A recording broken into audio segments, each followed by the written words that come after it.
Bienvenida o bienvenido a esta nueva exploración. Hoy nos metemos de lleno con un texto fundamental, aunque ya tenga sus años, sigue muy vivo, la Declaración Universal de Derechos Humanos.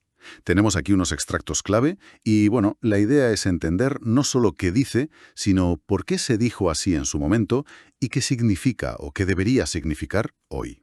Nos vamos a centrar en sus cimientos, el preámbulo, y en el primer bloque importante, los derechos civiles.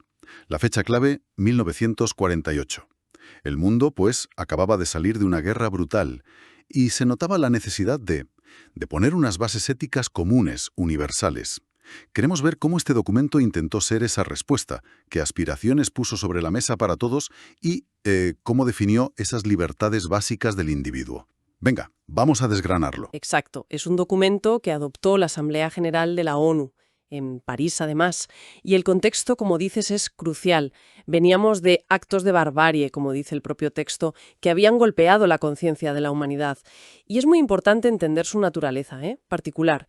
No es un tratado al uso que los estados firman y ratifican con efectos legales directos. No tiene esa vinculación jurídica inmediata, por así decirlo. No hay un tribunal específico de la DUDH que te sancione directamente por no cumplirla. Pero, y aquí viene lo interesante, lo paradójico casi, su influencia ha sido gigantesca. Se la ve como la piedra angular, digamos, la fuente principal de inspiración para todo el derecho internacional de los derechos humanos que vino después. Pactos, convenciones, incluso constituciones nacionales, todos beben de ella. Las fuentes que manejamos la llaman, y con razón, la principal fuente del derecho internacional público en derechos humanos. Es el estándar moral, el referente conceptual. Esa dualidad es fascinante. O sea, no te pueden llevar a juicio por violar la declaración en sí misma, pero sí por violar un tratado que se inspiró en ella. Es como una autoridad moral que, poco a poco, se ha ido traduciendo en normas legales a través de otros textos. Y bueno, su estructura es sencilla.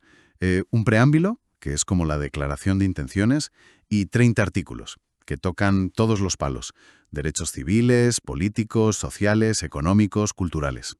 Hoy nos quedamos con ese preámbulo y los primeros artículos, hasta el 17 más o menos, los civiles. Pues empecemos por ahí, por el corazón ideológico, el preámbulo. Es como la exposición de motivos, ¿no? Pone las cartas sobre la mesa, las razones de fondo, la filosofía, y tiene frases muy potentes, Arranca diciendo que la libertad, la justicia y la paz en el mundo tienen por base el reconocimiento de la dignidad intrínseca y de los derechos iguales e inalienables de todos los miembros de la familia humana. Ahí es nada. Dignidad inherente, igualdad, inalienabilidad. Y lo contrasta con lo que acababa de pasar. El desconocimiento y menosprecio de esos derechos llevó a esa barbarie que comentabas. Y la meta que se marca es enorme: un mundo donde la gente viva liberada del temor y de la miseria, y que pueda disfrutar de libertad de palabra y de creencias. Con una herramienta muy concreta: la protección de los derechos humanos mediante un régimen de derecho. Esto no es solo filosofía. El preámbulo lo ve como algo clave para que la gente no llegue a la desesperación, para que no se vea forzada al supremo recurso de la rebelión contra la tiranía y la opresión. Hay una lógica política muy clara aquí. El Estado de Derecho es necesario para la paz social. No es solo proteger al individuo, es proteger la estabilidad de todos. O sea que la ley no es solo un freno al poder, sino una condición para que la convivencia funcione, para que no salte todo por los aires. Precisamente. Y lo refuerza recordando el compromiso que ya tenían los Estados miembros en la Carta de la ONU: reafirmar la fe en los derechos fundamentales, en la dignidad humana, en la igualdad. Se comprometen, dice el texto, a asegurar, y esto es importante, en cooperación con la ONU, el respeto universal y efectivo a esos derechos. La palabra efectivo es clave, no vale solo con proclamarlos. ¿Y el objetivo final de todo esto cuál es, según el preámbulo? Lo llama un ideal común por el que todos los pueblos y naciones deben esforzarse. Me gusta eso de ideal común. No es una imposición, sino una meta compartida. Y marca el camino. Por un lado, la enseñanza y la educación para promover el respeto. Y por otro, medidas progresivas, de carácter nacional e internacional, para asegurar que se apliquen. Aquí es donde se pone interesante de verdad. No es una foto fija, es un proceso, una hoja de ruta. Implica un trabajo constante. Vale. Entendido el espíritu, vamos a la letra. Pasemos a esos derechos civiles que la Declaración va detallando en los primeros artículos del 1 al 17, según nuestras fuentes. Se suelen definir como las que protegen las libertades más básicas de la persona frente al Estado y otros poderes, ¿no? Garantizando seguridad, autonomía. Son como la primera muralla de defensa. Exacto, es el núcleo duro de la protección individual. Y empieza con 2 artículos que son pura filosofía fundacional. El artículo 1. Todos los seres humanos nacen libres e iguales en dignidad y derechos. Y, dotados como están de razón y conciencia, deben comportarse fraternalmente los unos con los otros. Libertad, igualdad, dignidad y fraternidad. Desde el nacimiento. Casi nada. Y luego el artículo 2, que es la gran cláusula contra la discriminación. Estos derechos son para todos, sin distinción alguna de raza, color, sexo, idioma, religión, opinión política o de cualquier otra índole, origen nacional o social, posición económica, nacimiento o cualquier otra condición. Es increíble lo detallado que es para ser de 1948. Cubre casi cualquier excusa que se había usado para negar derechos. Y añade algo crucial. Tampoco se hará distinción por el estatus político, jurídico o internacional del país o territorio de una persona. Da igual si vienes de una potencia, una colonia o un país pequeño. Los derechos son los mismos. Esto tuvo que ser revolucionario frente a la mentalidad imperialista o nacionalista de la época. Totalmente revolucionario, sí. Sentaba las bases de una especie de ciudadanía universal de derechos, al menos en el plano moral. Y a partir de ahí, la Declaración empieza a construir ese escudo protector que decías, artículos 3, 4 y 5. El derecho a la vida, la libertad y la seguridad, la prohibición total de la esclavitud y la servidumbre, y la prohibición, también tajante, de la tortura y los tratos crueles, inhumanos o degradantes. Son respuestas directas a los horrores que se acababan de vivir, campos de concentración, trabajos forzados, exterminio, tortura sistemática. Se nota la historia reciente detrás de cada palabra, ¿sí? Y luego el artículo 6. Todo ser humano tiene derecho en todas partes al reconocimiento de su personalidad jurídica. Suena muy técnico, pero ¿qué significa en la práctica? Significa algo fundamental, que tienes derecho a ser considerado una persona ante la ley, un sujeto con derechos y obligaciones, que no te pueden convertir en una no persona, en alguien invisible para el sistema legal, como hicieron los nazis con los judíos, por ejemplo, antes de quitarles todo lo demás. Es la puerta de entrada para poder reclamar cualquier otro derecho. Si no te reconocen como sujeto jurídico, legalmente no existes. Es importantísimo, aunque a veces no le demos la relevancia que tiene. Entendido. Es la base para poder siquiera hablar de justicia.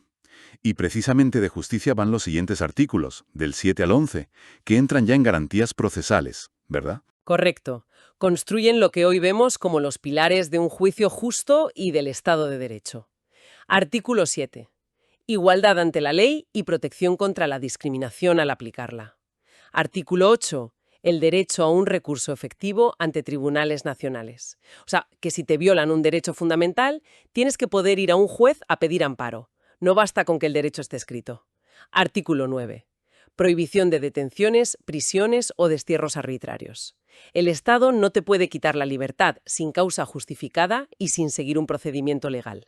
Nada de detenciones secretas o desapariciones que eran el pan de cada día en regímenes totalitarios. Exacto. Y sigue. Artículo 10. El derecho a ser oído públicamente y con justicia por un tribunal independiente e imparcial, para decidir sobre tus derechos, tus obligaciones o cualquier acusación penal. Publicidad, justicia, independencia, imparcialidad son claves contra la arbitrariedad judicial. Y el artículo 11, que recoge 2 principios básicos del derecho penal moderno. La presunción de inocencia, se presumirá inocente mientras no se pruebe su culpabilidad, y el principio de legalidad penal. Es decir, no te pueden condenar por algo que no era delito cuando lo hiciste, ni ponerte una pena más grave que la que existía entonces.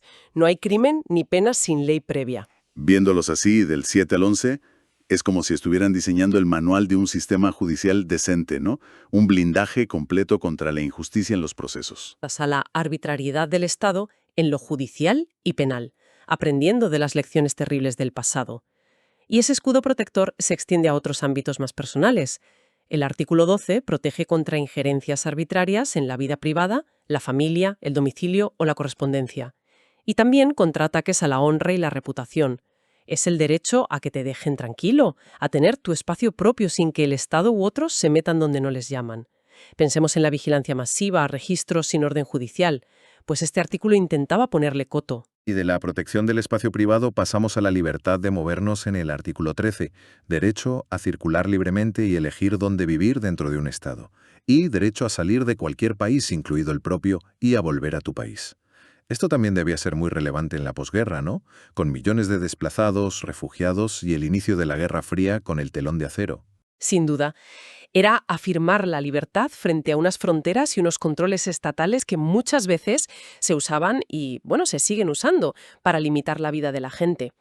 Y muy conectado con esto, el artículo 14. El derecho a buscar asilo y a disfrutar de él en cualquier país si te persiguen. Es la respuesta directa a la tragedia de tantos que huían del nazismo o de otros regímenes y se encontraban las puertas cerradas. Llama la atención que el propio artículo pone límites. No se puede invocar si te persiguen por delitos comunes o por actos contrarios a los principios de la ONU. Sí, intenta buscar un equilibrio, claro. Proteger al perseguido, pero también asegurar la justicia y el respeto a los principios de la propia ONU. Es un equilibrio delicado, siempre lo es. Y luego el artículo 15 toca otro tema candente de la posguerra, el derecho a tener una nacionalidad. Prohíbe que te la quiten arbitrariamente y reconoce el derecho a cambiarla. La experiencia de los apátridas, gente despojada de nacionalidad por motivos políticos o raciales, estaba muy presente. Tener una nacionalidad era, y sigue siendo, la llave para acceder a muchísimos derechos que garantiza un Estado. Es increíble ver cómo cada artículo parece una respuesta directa a una herida histórica concreta. Y la visión es amplia, porque no se queda solo en la relación individuo-Estado, sino que entra en la familia y la propiedad. El artículo 16 habla del derecho a casarse y fundar una familia. Y lo hace con puntos muy avanzados para 1948, sin restricciones por raza, nacionalidad o religión, exigiendo el libre y pleno consentimiento de los que se casan, estableciendo igualdad de derechos durante el matrimonio y si se disuelve, y reconociendo a la familia como elemento natural y fundamental de la sociedad que merece protección del Estado y la sociedad. Esto, en un mundo con tradiciones muy distintas sobre el matrimonio y el papel de la mujer, era una apuesta muy clara por la libertad individual y la igualdad dentro de la familia. Ya era un desafío a muchas leyes y costumbres de la época. Absolutamente. Y finalmente, este primer gran bloque de derechos civiles, según la clasificación que seguimos, termina con el artículo 17. El derecho a la propiedad, individual y colectivamente. Y, otra vez, la protección contra la arbitrariedad. Nadie será privado arbitrariamente de su propiedad. Cierra el círculo de garantías individuales básicas, desde la integridad física y moral hasta las relaciones familiares y los bienes. Muy bien, pues hagamos una pequeña recapitulación. Esta inmersión en la Declaración Universal nos muestra que nace como una respuesta ética y política a un trauma mundial. Propone un ideal común basado en la dignidad y la igualdad de todos. El preámbulo es su brújula moral, señalando la necesidad del Estado de Derecho y la cooperación internacional. Y los primeros 17 artículos, los derechos civiles, tejen una red de protección para la persona sin precedentes por su alcance universal. Igualdad radical ante la ley, seguridad frente a la violencia del Estado, vida, tortura, esclavitud, garantías para un juicio justo, respeto a la privacidad y la familia, libertad para moverse, buscar asilo, tener una nacionalidad y poseer bienes. Es un catálogo impresionante, la verdad. Mirando hacia atrás, más de 75 años después, ¿cuál dirías que es el legado real de estos artículos? ¿Qué significa todo esto en perspectiva? Pues significa, creo yo, que a pesar de nacer sin dientes, legales propios, por así decirlo, la declaración ha sido una brújula moral potentísima y poco a poco también jurídica. Su gran fuerza ha sido establecer un lenguaje común para hablar de justicia y dignidad humana en todo el planeta. Ha inspirado directamente tratados internacionales que sí son vinculantes, como los Pactos Internacionales de 1966, ha moldeado constituciones en países de todos los continentes. Y quizás lo más importante ha sido y es la bandera de muchísimos activistas, movimientos sociales, defensores de derechos humanos, que luchan cada día para que esas promesas se hagan realidad. Es la prueba de que las ideas, cuando son justas y poderosas, pueden cambiar el mundo, aunque sea despacio. Un estándar universal que ha ido calando hondo. Exacto. Pero, y este es el contrapunto inevitable, la distancia entre ese ideal que se proclamó en París y la realidad diaria de millones de personas sigue siendo enorme. En algunos sitios incluso parece que se agranda. La tortura sigue existiendo, la discriminación es brutal, las garantías judiciales se ignoran, la gente sigue siendo perseguida y necesita asilo. Esto nos recuerda siempre que la declaración no es un trofeo en una vitrina, sino una tarea pendiente. El propio preámbulo hablaba de medidas progresivas, de un esfuerzo constante. La lucha por esa aplicación universal y efectiva está muy lejos de haber acabado.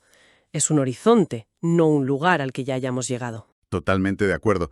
Y para terminar con una reflexión, algo que quizás quede ahí flotando.